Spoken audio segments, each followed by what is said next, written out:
खबर शामिल करते हैं हमारे नुमाइंदा पाकिस्तान के मलिक इश्तियाक अहमद की रिपोर्ट के मुताबिक साहिवाल के नवाही गांव 4R की रिहायशी शमा बीबी ने मीडिया से गुफ्तगू करते हुए बताया कि मेरी 4 बेटियां हैं। मेरा खावन सीधा साधा इंसान है। कुछ रोज पहले अलादेता शुएब, रमजान, बग्गी, रियाजनी, माहीवाल उर्फ चन्नी जो के रिटायर्ड पुलिस मुलाजिम है, उसकी इमाम पर इन तमाम अफराद ने मेरे घर पर कब्जा कर रखा है। इसके अलावा हर रोज़ मेरे बच्चों और खावन पर तशद्दुद भी करते हैं। अपने घरों का पानी भी हमारे घर की तरफ छोड़ देते हैं, जिससे हमें गुजरने में शदीद दुश्वारी का सामना करना पड़ता है। मज़ीद शमा बीबी ने कहा कि ये तमाम लोग चोरी और डकैती जैसे संगीन मुकदमात में रिकॉर्ड याफ्ता हैं और हर वक्त अपने हाथों में असले को लहराते हुए इलाके में खौफ हरास फैलाते हैं।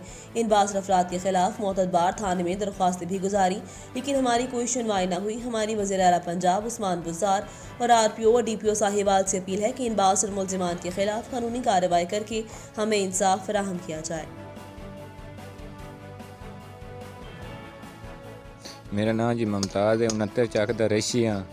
इतों बाहर निकलना रियाज अल्लाह दिता शवेब अल बग्गी बाहर निकलना उसे पिस्तौल दी धमकियां दे के मैनू फाड़ लेंदे तो मारदे कुटदे। मेरी अपील है DPO साहब मेरी सुनी जाए। मेरा नाम शमा बीबी 69 4R दी रहीशी। मेरा नाम शमा बीबी 69 4R दी रहीशी।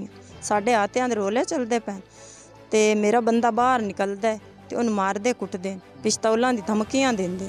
शुएब, अल्लाह दिता, बग्गी, रियाज, रमजान, लियाकत जे बाहर निकलदा ते मेरे बंदे कोल पैसे होंदे वो भी खो लेंदे, मोबाइल भी खो लियाने, पिस्तौलां दी धमकियां देंदे। नांदे कोल नजायज़ असल है। मैं DPO साहब पेश हुई हाँ, पुलिस वाले पेश हुई हाँ, मेरी कोई मंदा सुनता नहीं पे।